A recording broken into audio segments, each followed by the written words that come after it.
So in the last video, I talked about the concept of what's the best team you've ever been a part of, whether as a coach or a player yourself. What is the best team and what constituted it as being the best team? And I asked you to think about that idea, and then I asked you to kind of project into your coaching now and in your future and try and figure out, so what made it that way, that was the best team I was ever part of?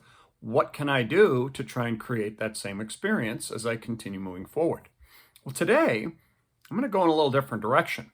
So now, as you look back on these best teams that you've ever coached, or the best team you've ever coached, I want you to consider this.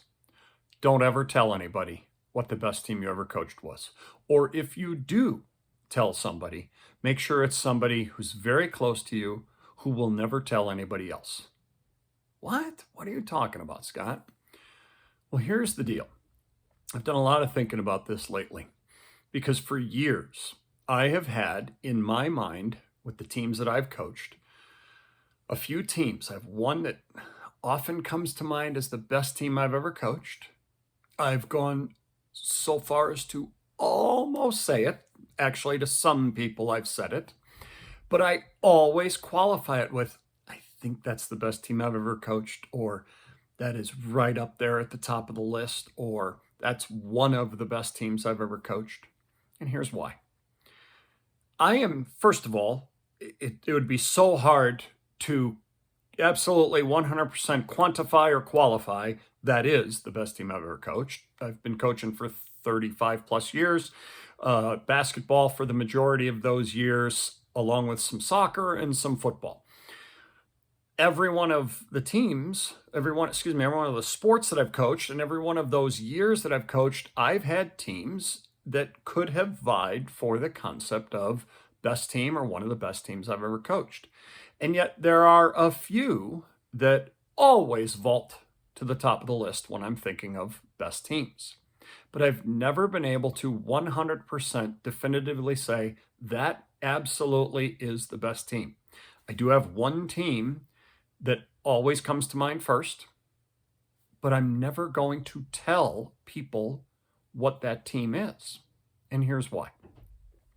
As much as those kids and those fellow coaches and that place where I was would love to hear that, what about the 50 or whatever it is, however many total teams I've coached through the years? What about all the kids and all the coaches and all the parents of those kids for all those other teams? How are they going to feel when I qualify, that team over there is the best ever? What's that going to do to those kids? What's that going to do to the people associated with those other teams? It's going to take what they had as an outstanding experience, I hope, especially those we're talking here about teams that could be considered a best ever for me, which I would imagine for them, they probably felt very similarly too.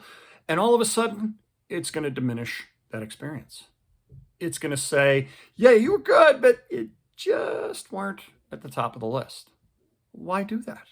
There's no positive value in doing that. Yes, for the one group, it might provide a positive value, but I can get just as much positive value from that group and for that group by saying, you are one of the absolute best teams I've ever coached.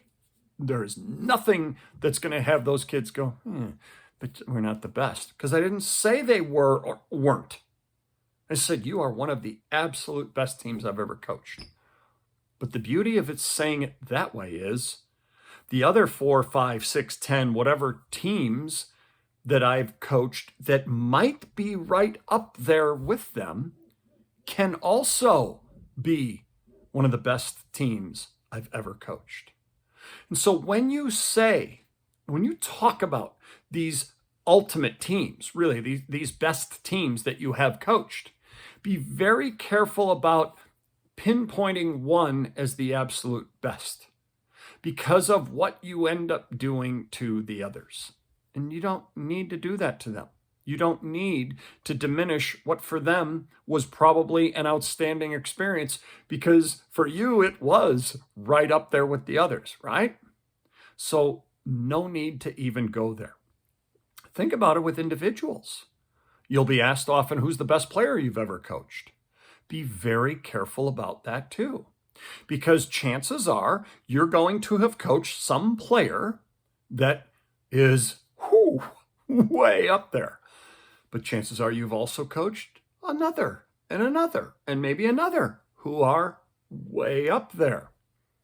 For all my years since coaching first in Illinois and then in Montana and Washington State, when that question has come up, or we're talking about great teams and great players, I'll mention a certain kid, or I might be talking about the kid in another realm and say, he's quite possibly the best player I've ever coached. Or I usually say he's one of the top 3 or 4 best players I've ever coached, something along those lines. But I want to be very careful with that, because I don't want to diminish the other kids I've coached thinking, why am I not that player? And so when we qualify it with one of the best, it makes it so that any of them could be in that category. And of course, you will have players who will know they weren't one of your best players, and yet they may have been one of the best teammates. They may have been one of the hardest workers. They may have been one of the, fill in the blank.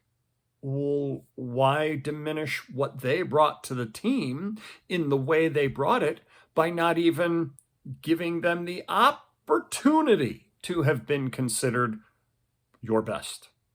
And so this is why I think it's good for us, when trying to use these superlatives of best, to always temper it with one of the best, one of the absolute best, I said earlier, something along those lines. Now, some of you might be thinking, oh, you're just softening it. You're just weakening it. Stand up, have some guts, and say exactly what is. Oh, I get that. And in my mind, I may have, although with the players, it's really hard, because this kid played this position and offered us this thing. This kid played this position wrong. So there's all that. And then this kid was really great teammate, great everything.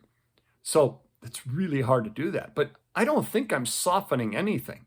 I think what I'm doing is I'm saying they all provide value as we look back on this experience. And they all have been part of what to me was a great experience. And for many of them, okay, in my mind, one of the best I ever was able to coach, whether it be individuals or teams. Consider this concept and be very careful about not necessarily having in your mind a best, but letting the world know what your best is. I think you're better off talking in terms of one of, or among the best you've ever coached. Would love to hear your thoughts on this. Love to hear your comments, because I think it's a great topic, a great discussion for all of us to consider as we look back at the impact and that our kids have had on us and our teams have had on us. So yeah, leave a comment down below. Let me know what you think. We'll talk to you again next time.